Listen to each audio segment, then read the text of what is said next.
I've potentially bought the cheapest Seat Ibiza off of Facebook Marketplace, but what's wrong with it? First of all, it only cost £500. Second of all, I bought it in the dark. The worst time to buy any car because you can't see any scratches or defects. Hopefully it's alright. And third of all, it's got an interesting history, which we'll get into in a bit. Let's do a walk around, and from the front, it looks pretty good. Seat Ibiza 6J Estate. It's got alloy wheels. And for a 16-year-old car, the alloy condition is pretty good. It's the Ecomotive variant, which is the 1.2 TDI, 75 horsepower, and it does insane miles per gallon, which is really good with the fuel prices at £1.90 at the moment.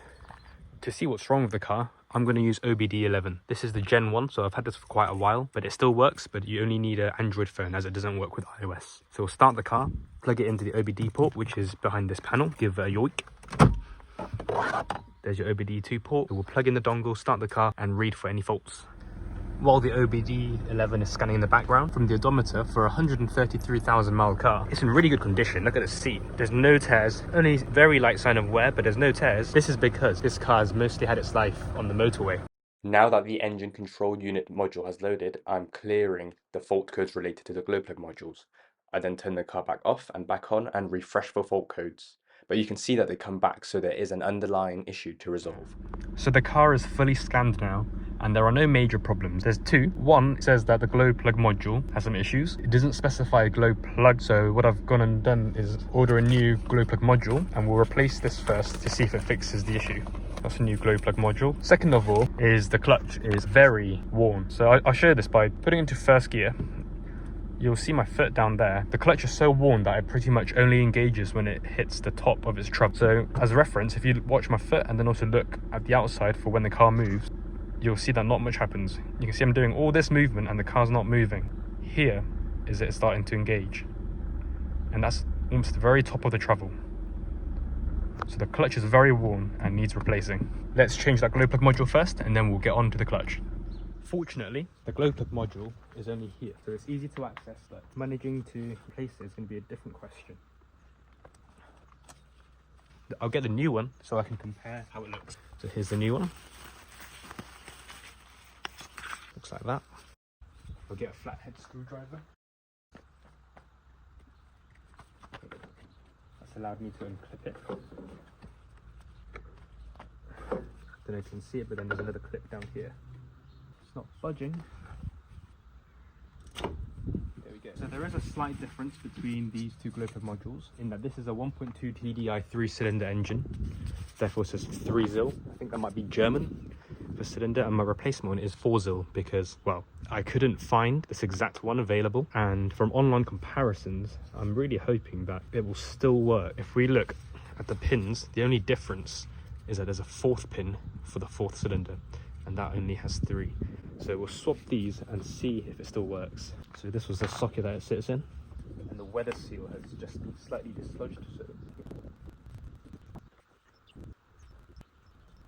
Okay, so the weather seal's back in. That took a little while. Okay, so the green weather seal is back in. It's all square. We've got our 4-zil 4-cylinder glow plug module. Pop this one in and listen for a click. There we go. That was the click. Solid, and we'll slide this back up in place, start the car, do a rescan, and hopefully the problems go away. The second reassuring click. Okay, so let's start the car now. So this time I did a full system scan. It scans for every control module in the car, but unfortunately we have the same fault codes again related to the glow plug modules. So this time I actually stopped and then moved on to working on the clutch. So chronologically we're out of place, but to continue with looking at this problem, let's skip to the clips of resolving the problems with the glow plug modules again. I've just refilled the gearbox oil, and now I've gone back to looking at this glow plug issue, and I think I found the problem. I'll turn the camera around and see if you can spot it as well. Look at the pins on both sides. Can you see the odd one out? I think that this pin here, there, just by my fingernail, isn't making good contact with this one because it's misaligned. So I'm going to get something to reposition that pin back into its place. Hopefully that's fixed it now. It's in a better position, so we'll try this. This is great. So I've started up the car and I've done a rescan of the car, and initially there was a problem with the glow plugs again, but I removed the old glow plug module and replaced it with a 4-cylinder glow plug module again, and now we're back up and running. So refresh, there's nothing, there's no faults. So what this means is that the old glow plug wasn't working, but also that pin was a bit dislodged. So now the new glow plug module is in and that pin is fixed and we have no more problems. So we just need the lower control arms and this car is back up and running. So in the clutch kit, we've got the clutch disc, okay, clutch plate and the release bearing. So bring the car up and take things apart. So now I've gone to get the axle stands and the jack to lift the car up and to secure it in the air. And then I've gone to get an impact gun so that I can get the wheels off. There's a locking wheel nut, unfortunately it came with the car. And once the wheels are off, I like to slide them underneath the car as an added measure of protection if the axle stands do fail. I'd much rather the car land on the wheels and damage them than the car landing on me and killing me. Okay, so the plan is to attack the car from the top first. To remove the battery, remove the airbox. I can't get in the car.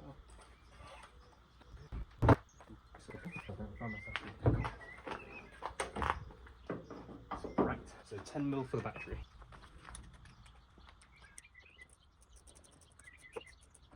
Getting the negative terminal off first.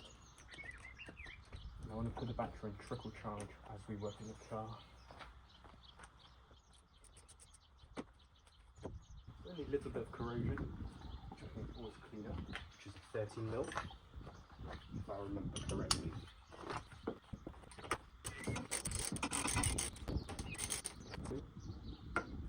Just rusty as. I'm going to place this old glow plug module. Keep the clamp with the bolt, so don't forget where it goes. Just put it in my bucket. And now we'll remove the battery.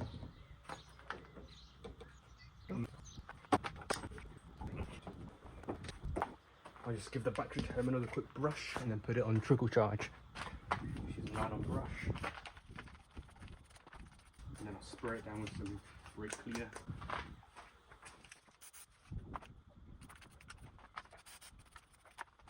Okay, so that's the battery terminal cleaned up. Obviously I don't intend for any incidents today, but just in case I've got a mini fire extinguisher. It's a diesel car, I'm not so worried about diesel cars.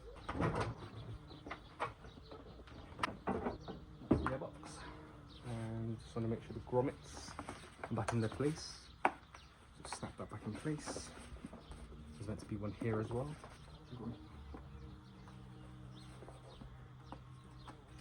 Sits like that. There's a massive bumblebee. And this was the T30 I just undid here. And then there's two more bolts with a battery tray. Just there and there. Which should be 13 mil again. Yes. Interesting. Really?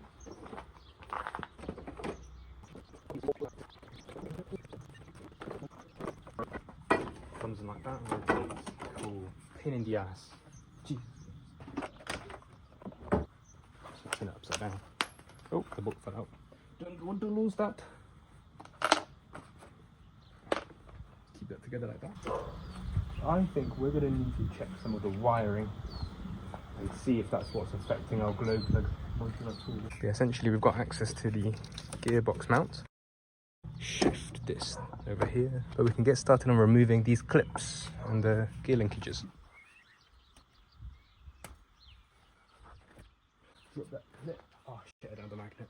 Okay, I dropped the clip. I'm just going to remember that it's there. Do the starter motor. Oh. Okay. Now do get the clip. Yeah. That's the clip that I dropped. Okay, struggling with those two electronic clips. I'm just going to screw some WD-40, also I'll have to remove later. Yeah, it's definitely going to be that rear lower control arm bushing. These are those sounds. That is rusty. That will need a clean up. Brass brush. Like that. That corrosion. Just get at the reverse sensor. There we go. Much easier when you actually have space. Why wouldn't you budge? Got the starter motor plug out now. Now what's next? Need to remove this air intake hose. Jubilee clip there. Through on the side. Okay, maybe another T30 on the side.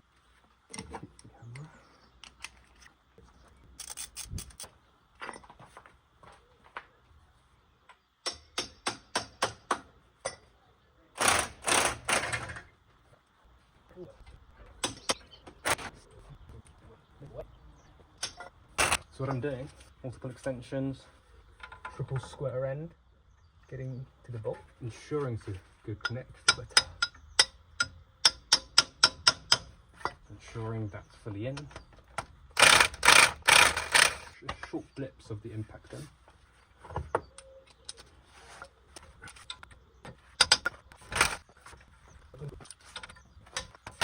Okay, so those are all the inner drive shaft bolts slightly loosened. We first need to get to the 3 bolts for the lower arm, 16.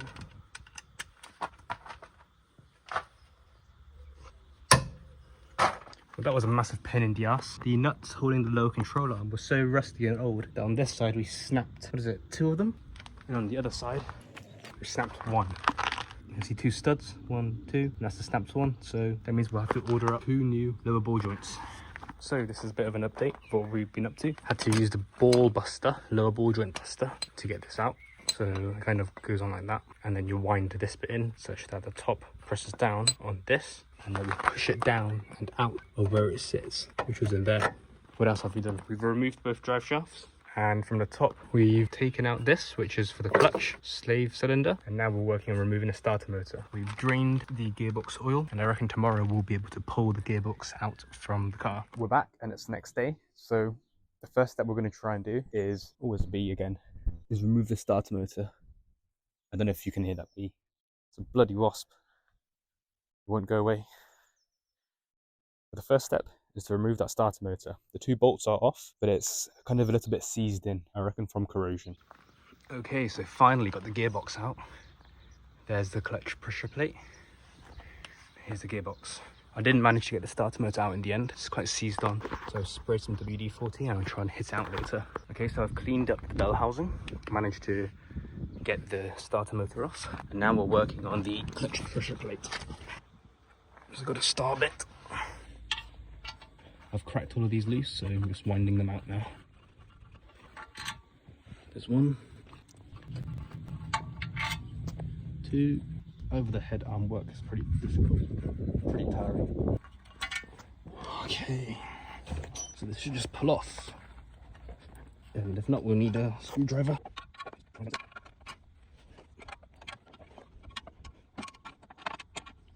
Now the clutch pressure plate is out. You can see why the clutch pedal is so high up. You can see so much clutch friction plate material. We'll clean up the flywheel neck. So this is the clutch pressure plate, and this is the clutch disc.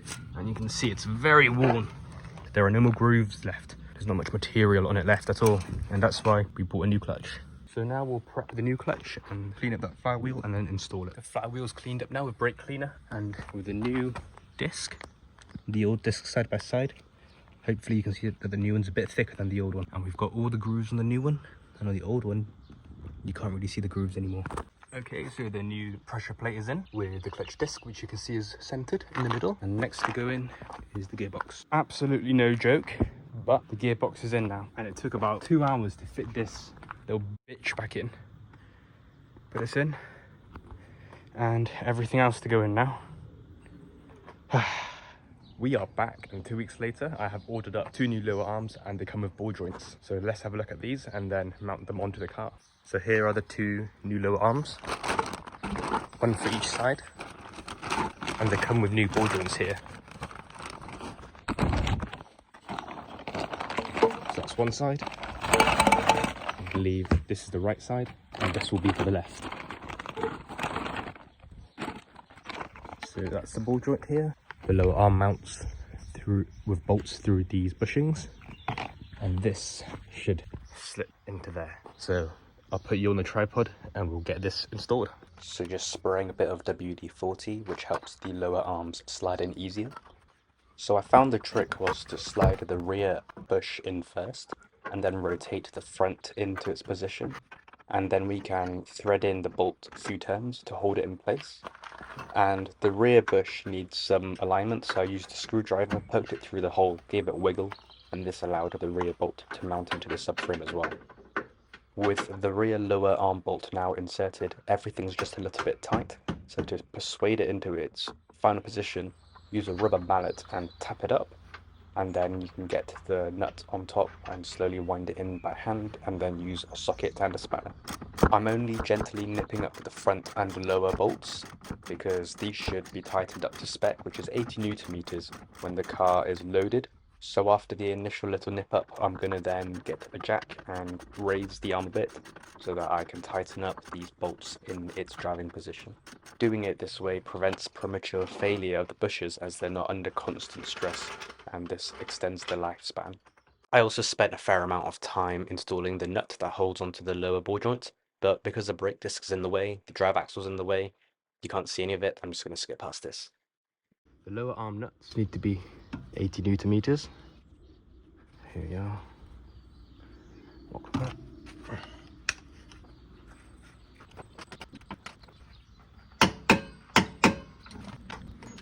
So I'm going to tighten up the rear one mostly by hand first without the torque wrench, because it's easier to use a ratchet, and then I'll grab the torque wrench for when this bigger needs to feel tight.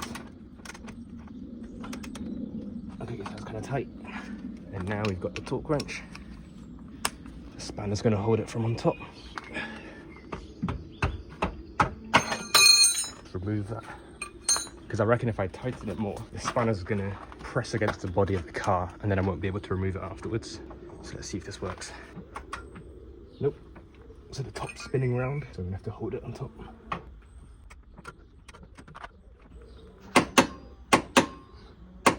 It's 80 Newton meters, and then I try and smack the spanner out. There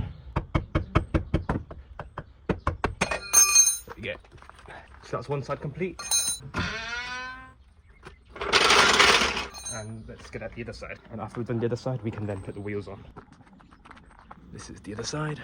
It's exactly the same for the other side, so I'm going to time-lapse it, a bit of WD-40 on the lower arm mounting points, and then get the drive shaft nut off so that there's a bit more movement. Slide the rear arm in first, and then rotate it such that the front goes in, and insert the two bolts. Hit it with a bit of a mallet, and then get the nuts on, tighten it up to spec, get the lower ball joint nut on, and then the wheels can go on. Okay, so that's both lower arms installed and torqued up to spec now. I just need to tighten up the drive shaft nut now.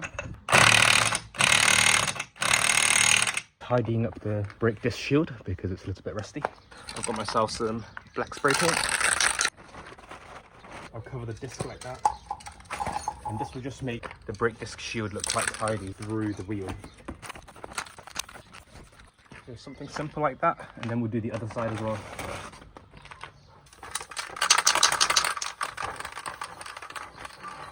Now that the brake shields are tidied up, you can install the wheels and then take it for its MOT.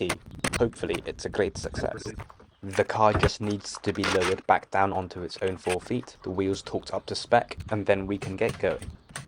Unfortunately, I didn't manage to record taking it to the MOT test centre, but it did pass, and with no advisories, it went through the first time as well. So thanks for watching, and if you enjoyed the video or learned something, then please drop a like, and I'll see you in the next one.